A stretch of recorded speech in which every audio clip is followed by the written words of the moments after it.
Hi, everyone. Welcome back to Bedtime Stories podcast. And today I have Suzannah Weiss for the second time because today we are diving into a very important topic that Susanna explored in her new book, Eve's Blessing. I think many women have asked themselves at some point of their lives why it's still so hard to be a woman because there are so many different stigmas, assumptions about what we can and cannot do. Mhm. And Susanna has a very powerful answer. In her new book, she goes back to the story of Adam and Eve to show how the way we see women and even how the society has normalized things like painful sex or shame around pleasure actually started a long time ago. So, in this episode, we will talk about breaking old curses, reclaiming pleasure, and the changes, the stories we've been told about women's bodies and self worth. Susanna, thank you so much for being here with us today. Please introduce yourself for those viewers who haven't watched the first podcast with you. Thank you. I'm Suzannah Weiss. I'm a author, sexologist, and therapist. And I have two books out. This book, Eve's Blessing, and my other book, Subjectified: Becoming a Sexual Subject. Both are about how women can empower themselves sexually in different ways. I actually read this new book after our podcast, and while I was reading it, I felt like, okay, we got to do it again because there is so much to unpack. One of the chapters is called Curses Were Meant to Be Broken, right? So basically, God told Eve, I will make your pains in childbearing very severe. And the first woman who once lived in comfort was now embarrassed of her body. And you are pointing out that the apple did not fall from the tree and it was a poisonous one. So, could you please explain how this concept of the women's curse still affects how society views, for example, menstruation or childbirth? Yeah, so I view that passage as a metaphor for patriarchy's impact on women. I think there's an interesting theory in the book Sex at Dawn, a book about the anthropology of human sexuality, that actually, when people transitioned to agriculture as opposed to being hunter gatherers, that's when patriarchy started. And so there's an interesting parallel between that and Adam and Eve because it's about your husband will rule over you. I take that to symbolize the transition to patrilineality, which happened during agriculture, where people were really intent upon tracing which father had which child and which property belonged to which father, and women themselves became property, as opposed to when we were hunter gatherers, women used to be more slutty, for lack of a better word. Like there wasn't so much control over women's sexuality. It was actually normal for women to have more than one partner, sometimes multiple. Men would, or people, just the whole community would take care of the children. So then there was this transition to agriculture, which is what I see that curse symbolizing. And that introduced this way of thinking where women are property, and hence where women's sexuality is policed, their childbirth is policed. That phrase, I will multiply thy sorrow and thy conception, really means something more like emotional sorrow. It doesn't necessarily mean physical pain in childbirth, but it means the anxiety around reproduction. Will a woman be infertile and unable to carry down her husband's name? Will she have sex with someone who's not her husband and be exiled from her community? And so I really see these things playing out today in the normalization of pain, such as period pain and pain during first time sex. This is connected to the shame placed on Eve, and as well as other passages in the Bible that sort of depict menstruation as an illness and depict first time sex as, or bleeding during first time sex as a way of demonstrating one's purity, and childbirth as well. This is controversial, but many modern hospitals because of the control of childbirth, because women are not given enough autonomous decision making, that contributes to pain in childbirth. And I interviewed women who actually had pleasurable childbirths, often outside of hospitals, because they were in full control of the experience and they knew how to incorporate pleasure and sensuality into the experience. So that is a long answer. But in short, we still have these subconscious religious ideas of women being punished, and that impacts our idea of what it looks like to live in a female body. Yeah, I think, the shame around sexuality caused by religious upbringing, this is something that we can see not only in women. A lot of men are struggling to work through this also, depending on how religious their family was. Like, I met some men who are the age of 50, 55 years old, still cannot figure out whether their sexual fantasies and desires are normal or whether it's a sin. But I agree with you that women were affected by this whole concept of like where the woman belongs in the social hierarchy way more than men. But okay, so let's break it down step by step. First of all, why do you think that the period itself considered as a curse in many societies still? Yeah, so some religious communities take that passage, the curse on Eve, to mean not just childbirth, but menstruation. And up to 95% of women have experienced some form of period pain. So it's considered very common. But there's a question as to whether the fact that it's common makes it normal. So for most women, period pain is not severe. For those for whom it is, often there's an undiagnosed illness, such as endometriosis, when tissue similar to the uterine lining grows outside the uterus, or PCOS, a hormonal disorder, fibroids. There are many undiagnosed illnesses that go undiagnosed because women are told it's just normal to have period pain, just take Midol or Tylenol and deal with it. And so that's one thing. Another theory that's been put forth by some researchers is that there is an influence of chemicals in our environment, xenoestrogens, fake estrogens in household products, other chemicals like that. The modern Western diet, which is full of sugar and processed foods and things like caffeine and alcohol, have an impact on period pain. And they're just our modern lifestyle, sedentary lifestyle, high stress lifestyle, poor sleep. All of these things contribute to the point that I don't think we know what a regular period looks like or even what women's bodies look like outside of a culture that deprioritizes our health, people's health in general, but especially women's. And so we think period pain is normal because it's very common. But there are many people working to help women heal period pain naturally through lifestyle changes, diet changes, and have had a lot of success. And I think there's a lot of people who think their period pain is normal, then discover that there's an underlying condition. So there's still a lot of research to be done, but I think we are too accepting of that form of pain and should, if our doctor tells us it's normal, should get another opinion at the very least. Yeah, I think when it comes to gynecologists, it's never too many opinions. And on the same exact issue, different gynecologists would have a completely different perception of whether or not it has to be treated or whether or not it's even dangerous and should be taken into consideration, like about, for example, UTI infection, right? Or even the STD panel that you have in the United States is quite different from what you have in some countries in Europe because it covers way more different diseases that here is considered like bacterial infection, not transmitted infection. So, yeah, I was quite surprised about that too.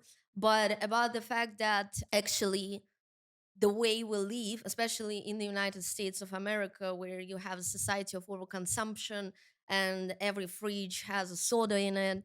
And I really love the fact that you shared a lot of statistics and scientific based research. And as you mentioned, in Spain, the research linked menstrual pain to consumption of soda and over meat consumption. Basically, our bodies are in pain because the world around us is wrong, right? Yeah, I think women's bodies are speaking out and alerting us to the fact that we live in a society that does not value women's health and women's pleasure. And I think our bodies are pissed off about that. And that's why we have so many women with mysterious symptoms and mysterious illnesses. The whole period shame, like when you are at school, right? And all the girls, they're afraid that something will be leaking and somebody will see it.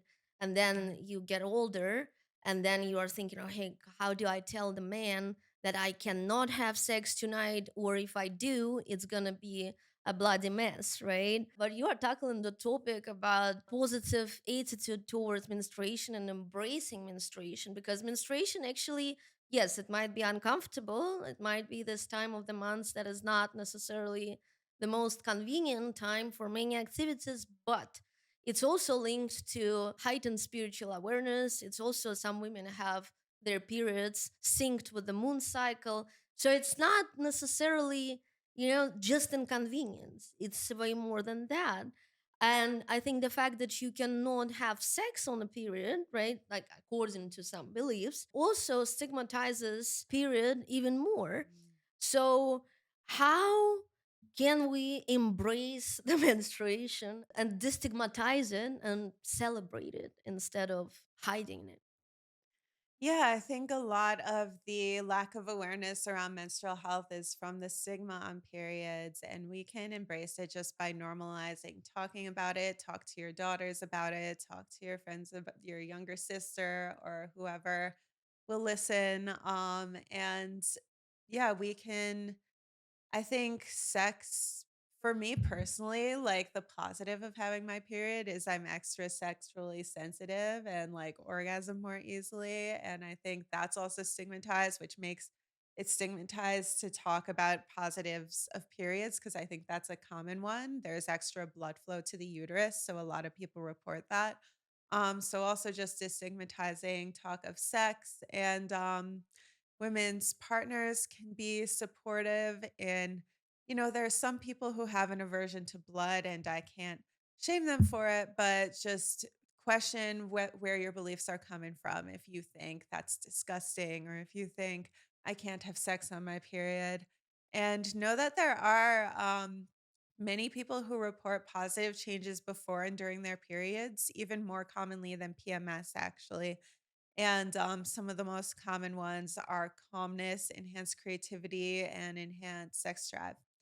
And yeah, I think it's part of the stigma around periods that we don't talk about this. And especially when people take good care of their menstrual health, track their cycle, know if their symptoms are linked to anything, and just know also what makes them have happier or like more comfortable periods, then we can get more aligned with what actually helps create those positive symptoms, whether that's certain dietary changes, supplementation, etc. There's a woman named Elisa Vitti who has a program on this where she teaches people like how to optimize your diet and your lifestyle for your menstrual cycle. And the more people get to know their bodies in this way, the more that they can have positive experiences around menstruation.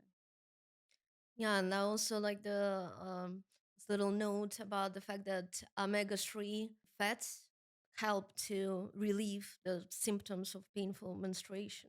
Yeah, there's a balance, a specific balance of omega-3 and 6 that seems to be connected. Omega-6 is animal fats, omega-3 is in things like olive oil, and nuts, and that seems to be particularly linked according to the research. So that's what people like Elisa Vitti recommend is like around your period to eat things like avocado and salmon. So it's a good excuse to get sushi.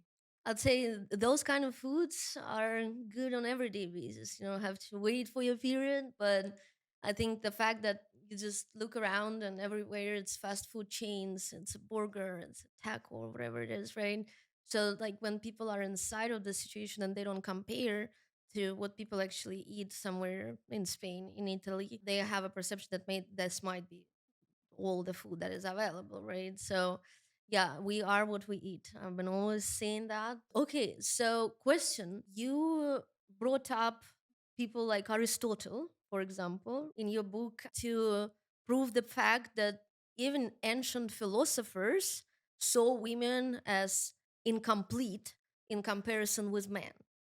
And in Mhm. Aristotle's case, the reason for that was that women's bodies were too cold to produce semen. I did not know that. That's very interesting because that was, according to their knowledge, that's where the babies were coming from, right? Could you please explain how those ideas shaped modern medicine's approach to women's health?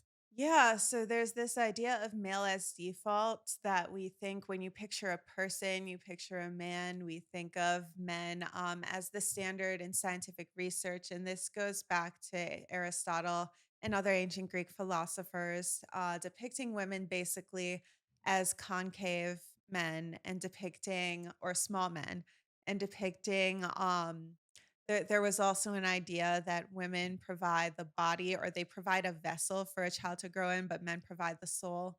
And so there's Wow. some, yeah, so there's some misogynistic ideas that have lasted. And one consequence of that is a gap in research on women's health, that a lot of studies on human health in general are done on men or on primarily men. And one problem with this is that the menstrual cycle impacts a lot of the results. So there are certain things like intermittent fasting and high intensity interval training that may not work well for women because the research hasn't been done on women, or it hasn't separated out like, at what time in your cycle is this good for you? At what time in your cycle was the research even done? And so, yeah, there are a lot of conditions also that are just not well understood in women. I talk about chronic urinary tract infections. There are a lot of UTIs that get missed on standard tests, and people get diagnosed with a condition called interstitial cystitis, which is a bladder pain syndrome that's considered incurable. And so, I went through this myself, and I actually had a chronic urinary tract infection that the typical tests weren't picking up. And now there's some other tests like PCR tests, and people are innovating to try to find a way to detect them better. But I think one reason the research has lagged behind so much is that UTIs are more common in women, and there are a lot of conditions like that that are more common in women, and so therefore are not researched well. Another condition I talk about is balanitis, which is a yeast infection in the penis or the clitoris that causes this pain and inflammation. And if you look it up, it's just described on most pages as an infection of the penis. And so women who have it in the clitoris, they're not properly diagnosed. Often they're told that either like everything's okay and they just live with it, or they're told to go to pelvic floor physical therapy, but there isn't actually a nerve issue or a muscle issue. Um, yeah, and so there's all these women who are walking around with health conditions and with chronic pain that they're not getting treatment for because it's not well enough understood, because men have just, there's been an assumption that research on men tells us everything we need to know, and it doesn't. Yeah, only 37% of clinical trial participants are women, right? And at the same time, you have things like UTI infections that affect only women in terms of symptomatic. There are so many other transmittable diseases that men can walk with this for years without knowing what's going on whatsoever because they don't have any symptoms. But once they pass it to a woman, she will have all kinds of symptoms you can ever imagine. But again, like how you can actually spot it and treat it if only 37% of clinical participants are women, but they are being affected the most. Yeah, definitely we are not in the best position in this sense. Another thing is there is a common belief that women cannot, let's say, have a CEO position because she is too emotional or she has hormone spikes, or Mhm. she a lot of assumptions that women cannot do something as well as men simply because they have this time of the month. But Mhm. the testosterone spikes affect the same way, right? So when men Mhm. start, for example, taking testosterone, you can see how their mood changes. You can see how they become, very aggressive and horny and then aggressive again. So meaning like how hormones work is equal for men and women, but womanhood for some reason is seen as illness. How can we shift this narrative away from hormones being an excuse for dismissing women's intelligence. Because, like, even if we look at, I don't know, the management of the big corporation, I'm sure even in the United States it's going to be male dominant. Yeah, that's something. There's a chapter on PMS and how it actually, the label arose around the 70s and 80s during a time when women were gaining power, and it was connected to anti feminist backlash. There were also two murder cases in England that helped shape that term because it was used as a defense that these women had PMS and committed murder because of that. So it's the whole label is tied up in these social ideas. In reality, PMS is not reported everywhere in the world. In many Asian cultures, it's not common for women to report mood swings. More common is things like bloating or sensitivity to cold. So it's very interesting. I spoke with one researcher, Sally Hayes, who thought actually that it is not hormonal changes that cause what we call PMS. It's more like inflammation, which is affected by other things like we talked about, like diet and lifestyle, and or even undiagnosed illnesses can cause mood swings before menstruation. It's not that the menstruation causes it, but rather something is exacerbated that already exists. And so we have all these ideas that are not completely based in science. And I think the way to fight them is A, to point out what you pointed out, which is that men also have different hormonal cycles. Testosterone raises in the morning, increases in the morning. So we don't say like men shouldn't hold office because they might have to make morning meetings and they might be very cranky or angry. And also, what people like Elisa Vitti teach is using your menstrual cycle to your advantage. So, if you know, for instance, that you experience during your period, you might want more alone time. You might want to set more boundaries. It's not necessarily a negative thing. If there is increased sensitivity before your period, that may be an opportunity to speak up for yourself and set more boundaries. And it doesn't mean you are making up whatever you're saying is wrong. You might be noticing things that have actually been wrong all month. And then some people love the um when they're ovulating, they feel increased libido, increased energy. If people want to feel good about their menstrual cycle, they can notice what positive symptoms they're experiencing. Or it's not symptoms if it's positive, that's the framework we use. But the more you notice the positive and the more you notice if there are negative symptoms, there may be specific triggers. For instance, if you are hanging out with a lot of people and you're trying to be very social during your period when you'd rather have more time alone, there may be certain triggers that are causing irritability or anxiety or depression that can be managed or reduced so that you have a better experience. Shifting your perspective from negative to positive is always the way to work through any conditioning, any cultural formatting.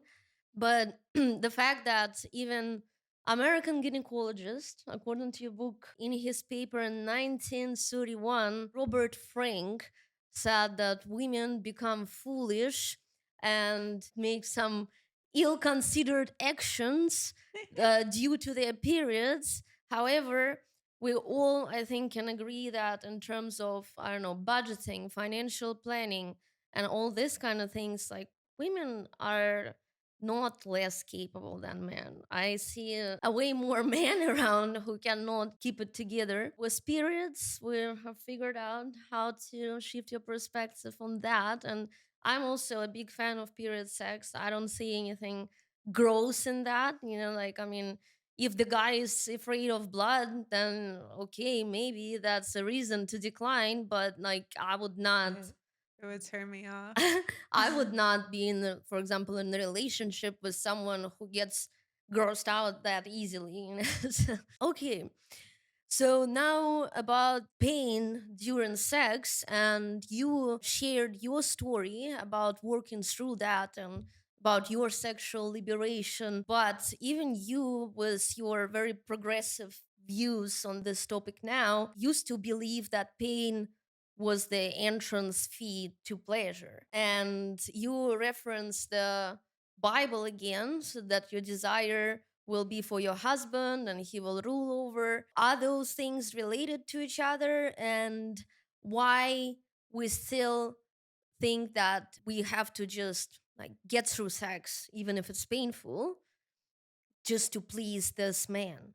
Yeah, so there is this idea in Adam and Eve in the Genesis story of Adam. Part of the curse is that Adam rules over Eve. And I see that again as related to patrilineality, this idea that you need to know exactly which children and which property belong to which father. So female monogamy is very enforced. And one way that was done was by keeping track of women's virginity, and there's a passage in the Bible about that, which is interesting because it says basically if a husband accuses a wife of not being a virgin, then her parents should show the sheet that they used on their wedding night. And I spoke with a Bible scholar about this who said it was understood that could be faked pretty easily. So it wasn't necessarily about blood as proof of virginity. It was more like if your husband's an asshole and tries to accuse you of being a slut, like, here's something you could do. Um, but again, a lot of these passages get misinterpreted and get carried down in ways that enforce patriarchy. And there's been many virginity tests in medieval times. There were different tests like having a woman hold a sieve in her hands and seeing um, if the water falls through, or having measuring her neck, different tests, because there's been this obsession with virginity as purity and this obsession with the hymen, which is has been renamed by many sex educators. I believe it was the Swedish Sex Education Association that first renamed it as the vaginal corona, because we have this misconception that there's a seal over women's vaginas that needs to be broken, when in reality there is a thin layer of tissue that is not there is a vaginal opening in like every, unless there is actually a condition like an imperforate hymen. Generally speaking, the hymen only very partially covers the vagina and can be stretched out easily through fingering, or sometimes it just naturally stretches out through different athletic activities. And so you do not need to quote unquote pop your cherry in order to have sex. But it's this symbol of how I think in our broader culture, we think of pain as the entrance fee to pleasure. Like you said, we almost think that people need to, for instance, we have the work week where you work from 9 to 5 Monday through Friday, and then you can have fun on the weekends. Like, we love this idea of paying for pleasure. And I think this idea of the hymen fits in with that. It's part of the notion that we can't just have pleasure. That's too good to be true. That especially women, because of this idea that Eve was punished.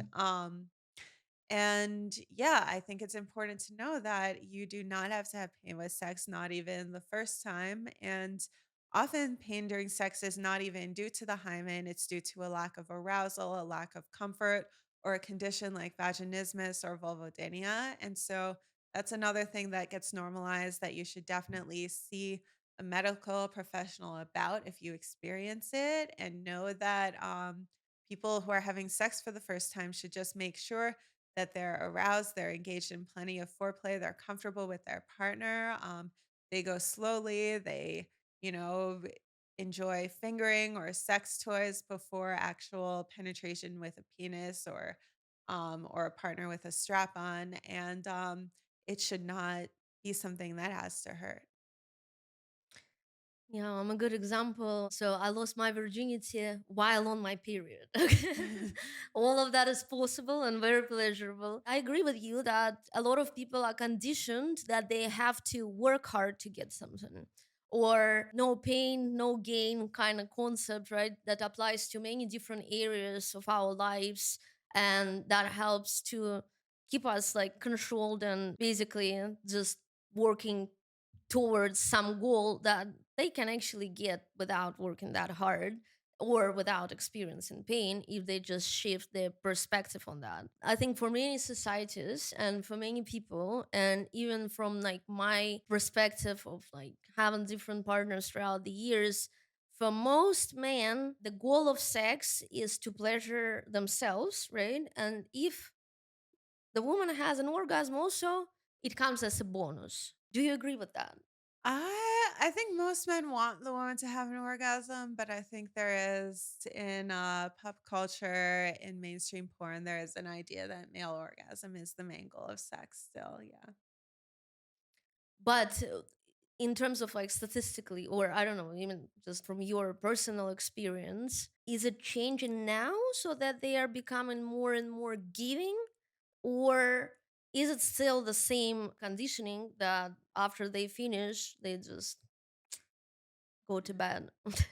I do believe it is changing. I get a lot of questions from men about how to please a woman. I still think there's a lack of education. For instance, a lack of knowledge about the clitoris and that clitoral stimulation is necessary for most women to climax. And there's still a script, a sexual script that prioritizes intercourse rather than clitoral stimulation. More men are wanting to learn. I think a lot of men either they are afraid that they won't be good at it or they think it's awkward to talk about it. But I think that once men, just learn about the clitoris and women as well and learn be more comfortable with things like oral sex, digital sex, using sex toys, mutual masturbation, we can close the quote unquote orgasm gap where men have more orgasms than women. After reading the last 90 pages of your book, I was having sex with somebody who I knew before, but I knew that he was very selfish in terms of sex, right? But not because he was an asshole, but maybe simply because he just didn't know how to do those things. And he would never have this conversation. But we were having sex, and then this all these pages from your book just came up in my head, and I recognized exactly what you were writing about, right? So that he was, for example, engaging in receiving oral for like 40 minutes, and he didn't care about like what I was doing there, like in terms of, there was no stimulation, there was no even a single attempt. And I Wow. told him, look, go home, order this book. Mm. You guys can order it on Amazon too. And then we have this conversation again because I'm not going to do it. But for many years, I was also one of the women who just knew that, like, this is the way things are. And if you start fighting about it with every man, then it's just counterproductive also. But I'm glad that, people like you help other people to realize that actually sex is not supposed to be one-way street because men think that they're conditioned that way. One of the chapters of the book is about the rape culture and about sexual trauma. You share some stories of different people who went through sexual trauma, molestation, and for many people, it shut them down and had them detached from their body so they couldn't experience any pleasure from sex. Am I understanding correctly that after experiencing sexual trauma or like child abuse, whatever it is, there are probably two ways? You either become a very sexual person, but this is a very small percentage, or you become completely detached from your body, you are not interested in sex, and sex is associated with danger. Mhm. Yeah, I interviewed 2 people who had actually a combination of those experiences. One was saying she used sex as a way for validation, so, like, to try to sleep with actors and models, but it wasn't so much about her pleasure, and then one who was saying she just couldn't orgasm with a partner, and she would sometimes have pain with sex because not because she was, raped or experienced a severe trauma like that, but just because she'd had sex that was really for the man. The first time she had sex, it wasn't rape, but it also wasn't they didn't talk about it. She didn't give affirmative consent. Yes means yes. It was more like he wanted it, so she let him, and I feel creeped out just as I say that, like, but that's a lot of women's experience, unfortunately, and it does affect your nervous system. It does affect how much you can relax in the bedroom and actually feel pleasure. And there's also many studies linking sexual trauma and other kinds of trauma with physical health issues because your nervous system can become hypervigilant, and this affects inflammation in your body. It affects your immune system. Your immune system can become dysregulated or suppressed due to chronic stress or chronic trauma. And so again, this is another way in which I don't think we know what it's like to live in a female body outside of patriarchy, because these experiences that nearly every woman has had, nearly every woman has been at the very least sexually harassed, if not sexually assaulted. And it does create a hypervigilance that makes it difficult to let go during sex, to really trust another person. And that is a big part of why so many women have trouble with orgasms or report struggling with a low sex drive or many other pain during sex, many other sexual issues, as well as physical health issues. Even period pain is linked to sexual trauma and other forms of trauma. And yeah, we need to have patience with ourselves if we're experiencing any of these sexual issues, because we may have either experienced an acute trauma or just internalized the cultural trauma of living within rape culture and feeling unsafe. And and our partners should be understanding of that as well, that they may need to provide a lot of emotional safety, really be attuned to us, go at our pace, allow us to take the lead. And because I talk to a lot of women who say, like, maybe I wasn't raped per se, but I just have had so many people take advantage of me and use me sexually that I cannot, it's almost like I'm shut off from my desire. You should have interviewed me for that chapter because I was actually raped and roofed when I was 14 years old, right? But I did not know because I was like blacked out. But then this person later told me, and I didn't understand what was happening with me because then when I was like 14, 15, I started having eating disorders. So I had bulimia, I had anorexia, I almost died from that. And then I hired my first therapist, and like he kind of unpacked like the reason for that, the underlying reason for all of those events. And then I also had like addictive personality, and I had suicidal. So I had all of that you were describing as the impact of rape culture down to ourselves. I had Mhm. all of that like from 13 to like 18 years old. But my healing actually happened because of the industry I work in. Because when I was 18 years old, I found my first job at the adult store, and I became a sales associate. And I realized, okay, like this is my career. Like this is what I want to do for the rest of my life, to help people to improve their sex lives, to feel more sexually empowered. And working through my trauma wasn't necessarily, I did not realize by then that was the healing journey. Also, it just felt like a calling for me. That helped. Therapy helped, and I could still trust people. I like when I fall in love, I trust men even if they are not trustworthy still. And orgasms also returned after this healing journey started, working in the industry and having a career in adult retail and manufacturing.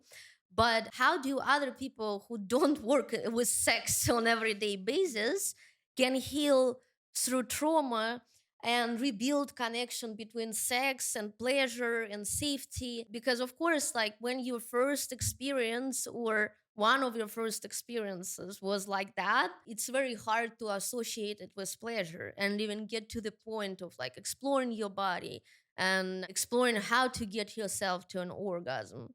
So yeah, could you please unpack that a little bit? Yeah, it starts with developing a sense of safety within your body, which I think starts with forgiving yourself for any guilt or self blame you're experiencing. Know that your body is not broken, your body is not dirty, your body is not evil, and your body did not ask for this. And you can just put your hand on your heart or put your hands on different parts of your body and just say, "Thank you. I appreciate you. I love you. I care for you." And just do whatever helps you be in tune with your body and appreciate it, whether that's walking outside in nature, exercising, taking a bath, doing yoga, and just reestablishing that sense of trust with your body. as well as learning to set boundaries and know that if you feel creeped out by somebody, it's okay to walk away from them. If you feel unsafe in a sexual situation or you just feel a little uncomfortable for no reason you can put your finger on, it's still okay to say, I'm feeling uncomfortable. It's okay to say no to anyone you're not really into or anyone who gives you a bad vibe. First, learn to trust yourself. It will be easier to trust others again and communicate to any partners you have that you're a trauma survivor and that this can often disrupt your ability to know your authentic yes or no. So make sure that they're really patient with you. Make sure that they go at your pace when it comes to the physical relationship, that they never pressure you into anything. And I recommend practicing something called embodied consent, where you really tune into your body and figure out what is it saying in any situation. You could practice it in non-sexual situations. For instance, imagine something you hate, like waiting in line at a store, and feel like how your body feels. That's a feeling of your no. And imagine something you like eating ice cream. How does your body feel? That's a sense of yes, and you can get to know what your yes and no feel like so that if you are with a partner who is interested in sexual intimacy with you, you can tune into your body and see, am I feeling a yes or a no? Am I feeling comfortable or uncomfortable? Am I feeling safe or unsafe? Am I feeling excited or not really into this? And make sure you just give yourself permission to state your boundaries and just be sexual with people who also like you stating your boundaries. And yoga and meditation, those are two things that will keep you sane no matter what is happening in your life, in your family, in your past, because yoga is a very unique spiritual practice, and this is not just exercise or sport. It actually rewires everything in your body, and it makes your energy flow freely without all these blocks that we have on us. So yeah, I highly recommend everybody out there go to yoga studio, or at least start with just doing yoga with YouTube videos, because those poses have been around since how long? Since ancient India. It cannot be wrong, because back in the days people supported their health and their body just with the body weight, basically, right? So how smart is that? It's a, yeah, highly recommend to everyone out there. No matter if you have been through sexual trauma or not, it's just a healthy thing to do. 1 in 10 states requires sex education to teach consent. And in many states, you don't even have sex education. Now there is a policy against sex education in general, even though it was not the best one back in the days.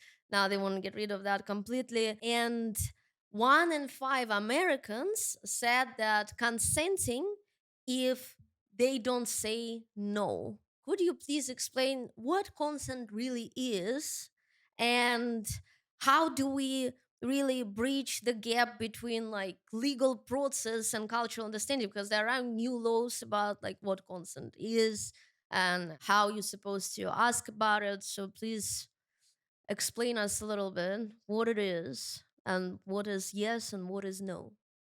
Well, what I like to teach is affirmative consent, which is yes means yes. Lack of response does not necessarily mean yes. And also, I like to say if it's not a hell yes, it's a no. Meaning, when I talk about guarding your own boundaries, if you are not enthused, just say no. And you can always revisit it at another time. It's not the end of the world if you turn down something, even if you're a maybe.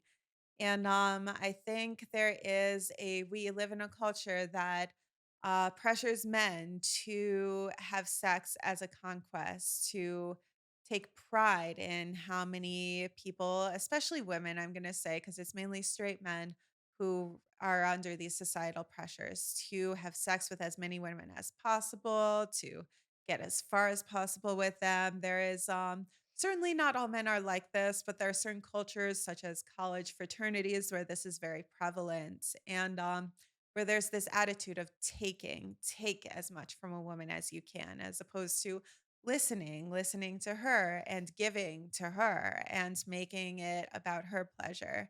And so we need to first of all, see women as sexually desirous beings, which is what my first book, Subjectified, is about, how we've kind of erased female desire from a lot of conversations about sex and consent.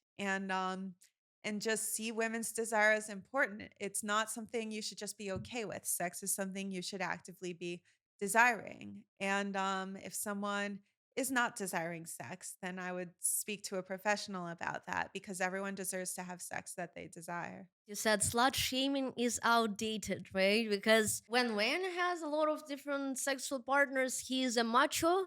When woman has a lot of sexual partners, she's a whore. Like this is just something that I have never really understood or agreed with. First of all, about the previous topic, you said that sexual trauma has become a feature of modern society, not a bug. And now we had this infamous PDD trial, right?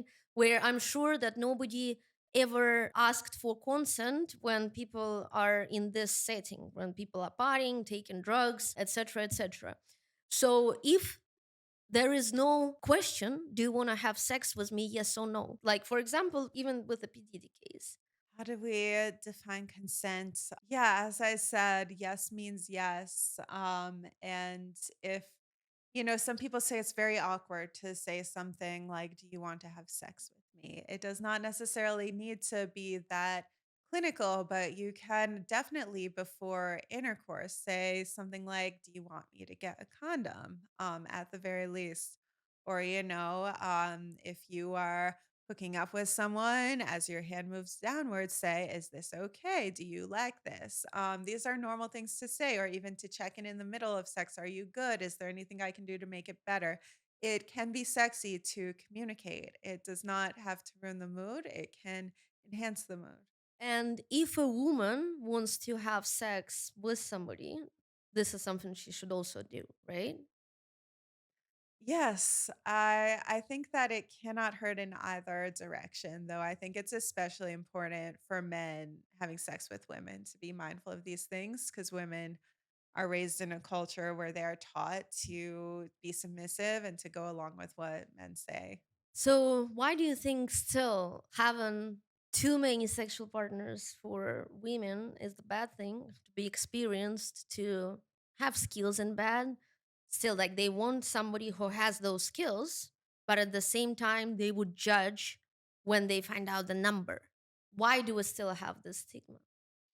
I think it is a leftover from agricultural times, from the obsession with patrilineality, making sure that we know whose child belongs to what father, and also it's just a general effort to control women because I think women who are in touch with their sexuality and their bodies are very powerful, and I think we fear female power, we fear patriarchy being overthrown. And I think we know if a woman's really in touch with her body, she's going to challenge patriarchy and challenge the system. And so there is this policing of women's sexuality that does not need to happen. I mean, sometimes people are well intentioned and they want to protect us from STIs or from being taken advantage of or whatever it is. But then the right way to do that is to educate us on things like condom use, on things like communication and boundaries rather than scare people away from sex altogether.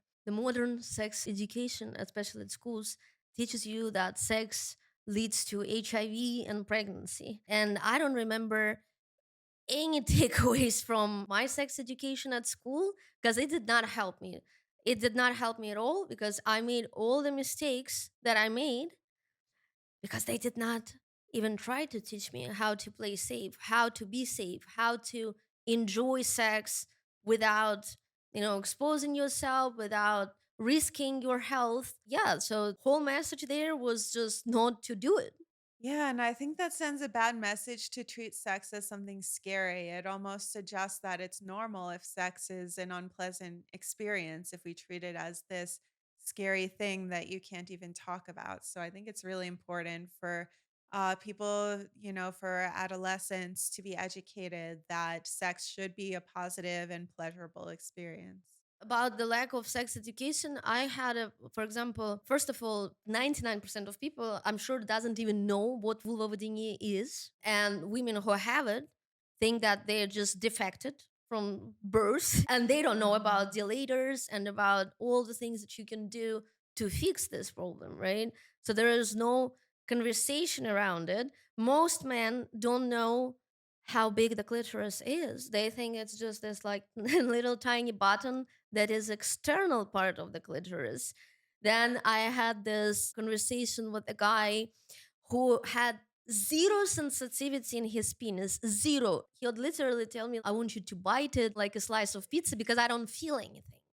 And then I gave him the penis pump that is like automatic penis pump. It sucks a lot. It's dangerous to have it vacuumed for that long. But he was still fine. And I decided, okay, like, I mean, as a sex educator, I gotta have this conversation. I gotta sit down.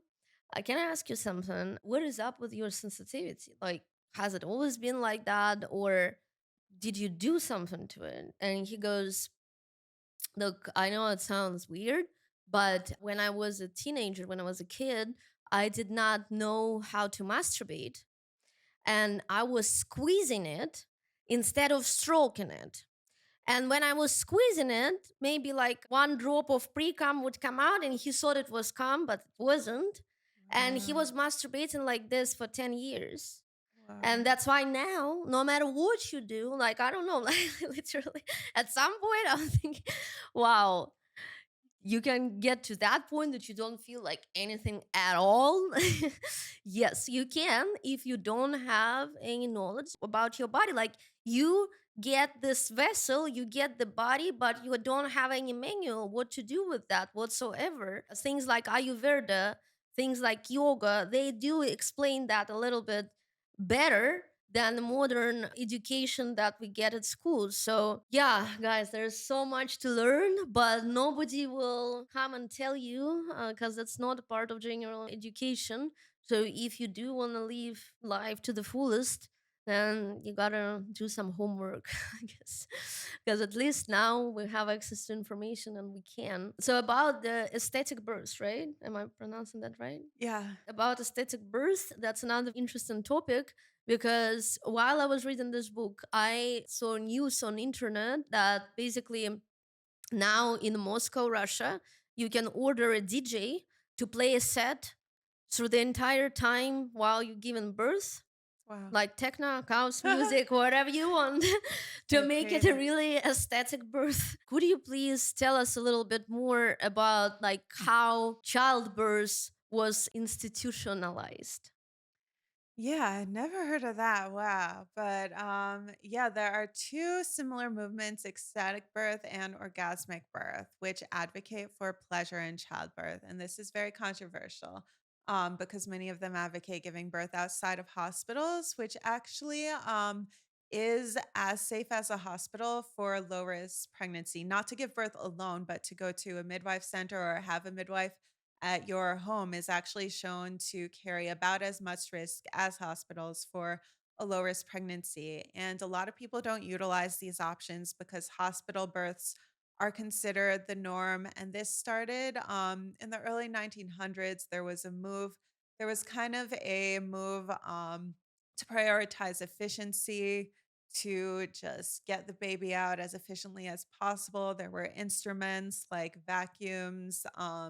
C-sections became popular, and it was connected to a view of women's bodies as incapable. The first doctor to really advocate and popularize C-sections was saying like women who are too educated, they're not as physically fit, so their bodies actually don't know how to give birth, so we got to do that and use other instruments to help.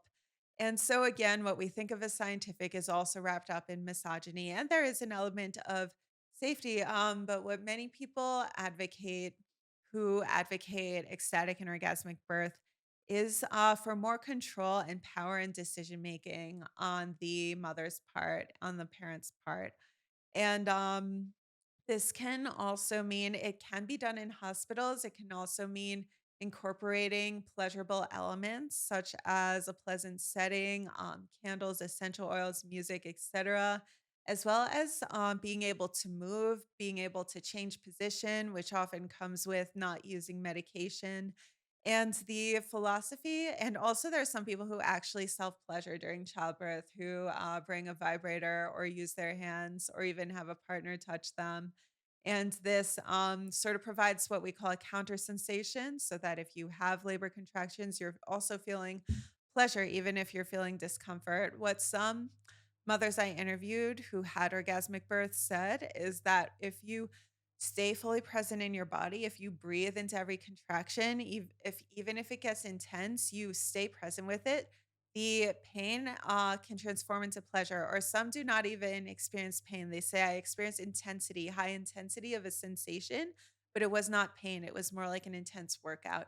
And there's just not a lot of autonomy given to women in the childbirth process. There is a cycle of tension and pain that can happen if women are mistreated, if there are interventions forced on them.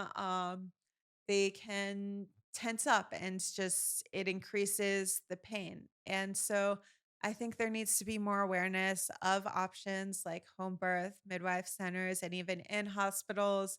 I interviewed one woman who masturbated with a Hitachi magic wand in the hospital and had a painless birth. This option to give birth in hot water as an alternative to pain medication. And a lot of people are rubbed the wrong way by these ideas because they're like, if you gave birth, you would know it is just too painful. And what I would say is it's a really personal choice. For some people, medication is the best choice. And I even interviewed someone who had an orgasmic birth and used medication. And she was like, that was what allowed me to relax. So there's no one size fits all. But I think at the very least, people should be educated about all of their options. And using a birth doula is a great way to get that education. Yeah, if I was given birth, I would have totally been that woman with the magic wand.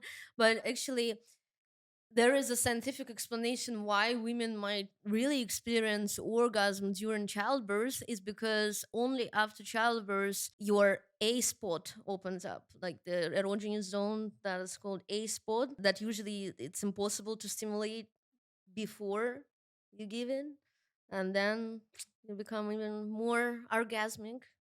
I've heard of many sexual changes after childbirth. Some people squirting for the first time, orgasming through intercourse for the first time, having extra sensitive nipples. So that's another way in which we don't acknowledge all the positives of the different things women's bodies do. And yeah, I advise new parents, when they start having sex again, to approach it like they're exploring a whole new body. Not everything may work the same way, but that can be exciting. And pelvic floor physical therapy is a great option if you do experience any sexual discomfort after childbirth. To wrap it up, I really like this phrase: discovering your pleasure potential can feel like no less than the discovery of your true self. I truly agree with that because sometimes you shouldn't rely on somebody else to discover this orgasmic life for you. You have to do it yourself. And when I worked at this adult store many years ago, I had so many women that wouldn't have sex for 2 years or that had vulvodynia and couldn't relax. And some of them thought that G spot orgasm was just a myth. But then when we actually started working with them or they got some right tools to explore their body, they understood that, oh, wow, it's like that. The orgasmic life really does exist. So, could you please expand on this idea and why would you recommend every woman out there who hasn't gotten to this point yet to invest some time in self discovery of their own bodies and pleasure zones and pleasure mapping? Yeah, I think how you experience your body, how much pleasure you experience, how much pain you experience really impacts your self esteem. Because if you feel so grateful to be living in your body, if you're thinking, wow, I had no idea someone could experience so much pleasure, my body's so amazing, you're going to walk around with an extra skip in your step. You're going to be happier. You're just going to live an overall happier life versus believing that pain is part of your destiny, even aside from the physical pain itself, that belief of like, I'm living in pain and I can't change it. It's almost, it makes you feel bad about your body, almost like you I mean, I remember learning about, that being a woman means painful periods, painful sex, painful childbirth, etc., and just feeling like unlucky to be a woman. And that's a awful way to walk around, feeling unlucky to be born in your body. And so, yeah, my last chapter of my book, Living Life Orgasmically, is about how there's even more pleasure available to us than we think, and how your whole life can be orgasmic. You can take pleasure in activities like eating, drinking, paying attention to the way your feet feel on the ground when you go outside. There's this concept of the orgasmic life, which my mentor, Josephina Bashout, first introduced me to, that you can prioritize sensual pleasures, build your life around pleasure, make a practice of getting up in the morning and putting on a song and dancing as you get ready. There are all these little things you can do to just make pleasure part of a daily life. Use sex toys and masturbation for self discovery. There are many different orgasmic experiences available to us aside from having a clitoral orgasm. There are people who can orgasm through breath work, through just fantasy, through breast stimulation. And the more we can not even have the goal of orgasm, but just learn to take pleasure throughout the whole entire body, the more we can lead that orgasmic life and just feel blessed rather than cursed to be in our bodies. It's a beautiful conclusion. And I'm a living proof that, it was the sex toys, even if you never had orgasm before. For me, that was the case until I got my first rabbit vibrator. And then I started climaxing with a partner as well. So, yeah, I mean, you shouldn't settle for less. That's the point. And if you have a victim mindset because of generational traumas, because of your upbringing, or because religious, social, family conditioning, this is not who you are. This is what they want you to be, but the choice is yours. And the book like this one for sure will help you to work through all of this bullshit and become a better version of yourself. I highly recommend. The book is available on Amazon. It's called Eve's Blessing. And on November 26th, Susanna will be doing the signing of this beautiful piece at Sky Bar in West Hollywood. So we'll leave a link in the description for the book and for the event. Susanna, thank you so much for being here with us again. You are an amazing woman, journalist and writer. I had so much fun even reading about such difficult topics, but the way you write it and the way you say it and the way you use words is pretty incredible. Thank you. Thank you. All right. If you want our viewers to find you somewhere, please share. Oh, you can find me on my website, www.suzannahweiss.com. That's SUZANNAHWEISS. On Twitter, I'm Suzannah Weiss. Instagram, Suzannah Wise, like the word. And yeah, look up my books, Subjectified and Eve's Blessing. And I provide psychotherapy and sex therapy. So contact me if you are interested in that. Thank you so much for being here with us, and thanks for listening until the end. And I'll see you next time in Bed with Kate.